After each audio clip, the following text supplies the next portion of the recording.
Les militaires de la CEDEAO doivent plancher donc sur une action militaire. Pourtant, il y a encore de nombreuses résistances, à commencer par le Nigeria, qui, en cas d'opération, sera sans doute le plus gros contributeur. Est-ce qu'on connaît les autres pays qui sont prêts à s'engager? La Côte d'Ivoire, qui dit pouvoir mobiliser 800 à 1 millier d'hommes et qui a lancé la phase de mobilisation de ses troupes. Le Sénégal aussi a commencé un rassemblement pour mobiliser ses troupes, même si on n'a pas encore donné de chiffres. Le Bénin s'est engagé aussi à fournir des troupes. Donc, ça se met en place petit à petit la force d'attente. Il faut serrer deux choses. Il faut serrer le volet militaire, qui est indépendant du volet politique et continue la médiation. Là, l'objet de cette réunion, c'est les chefs d'état-major qui doivent être prêts à entrer en opération en cas de décision politique. Alors, au cours de ces 2 jours, est-ce que les chefs d'état-major vont décider d'une ligne rouge pour intervenir? On ne comprend pas bien pourquoi il y a ces discussions qui sont menées alors qu'on dit à l'envi que la voie diplomatique reste la priorité. En fait, il y a plusieurs choses. Il y a la voie diplomatique qu'il faut séparer de la question militaire. Les deux ne sont pas immédiatement liés. Qui décide? C'est le politique qui décide. C'est-à-dire, les chefs d'état-major réunis à Accra ne décident pas d'une intervention ou pas. Ce sont les chefs d'État qui sont les seuls qui peuvent décider, même pas les ministres. Donc forcément, il y aura encore une rencontre des chefs d'État de la CEDEAO en cas d'intervention.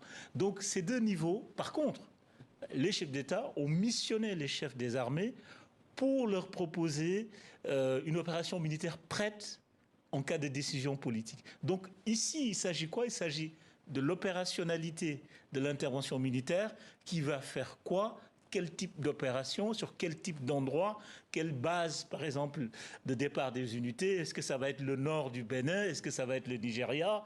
Est-ce que, question importante, l'appui des forces américaines sur place, des forces françaises? Donc là, on est sur du purement militaire et en deuxième volet, il y aura le volet politique. Le volet politique, il continue toujours parce parce qu'il y a encore est-ce qu'on sait où est-ce qu'on en est alors? Pour le moment, il n'y a pas eu d'avancée. Tous les regards sont vers Addis Abeba depuis 2 jours, parce qu'à Addis Abeba, il y a une réunion de l'Union africaine, du Conseil paix et sécurité de l'Union africaine, qui devait d'ailleurs, on l'attend toujours, sortir un communiqué pour se positionner par rapport à la question de l'intervention militaire, parce qu'au sein de l'Union africaine qui chapeaute la CEDEAO, il y a des réserves, notamment du président burundais. Et est-ce qu'il y a entre la CEDEAO et l'Union africaine des courroies de discussion en fait, pour savoir comment s'accorder? Jusqu'ici, il y avait une doctrine. L'Union africaine laissait l'initiative pour chaque organisation régionale en cas de conflit.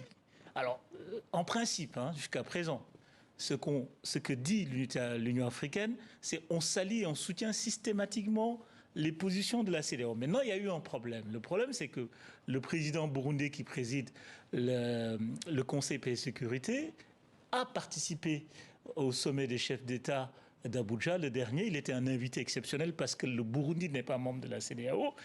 Et il a posé un certain nombre de réserves venant des pays hors CEDEAO, hors de l'instance régionale, par rapport à une intervention militaire. Donc forcément, la question sort du cadre régional de la CEDEAO pour se retrouver dans le cadre continental de l'Union africaine.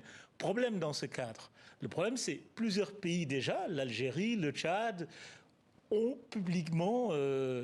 se sont publiquement exprimés contre une intervention militaire. Donc, c'est un scénario un peu plus compliqué que d'habitude parce que par le passé, les interventions militaires de la CEDEAO étaient validées quasi systématiquement par l'Union africaine, l'instance continentale.